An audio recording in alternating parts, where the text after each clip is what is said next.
Hello, I am Frederick Vallee.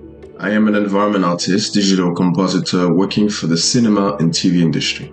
In this workshop, we'll learn how to create this aerial shot procedurally from scratch using Houdini ARNOLD and gathering data from OpenStreetMap and then give it an artistic look in Nuke. Now, let's get started.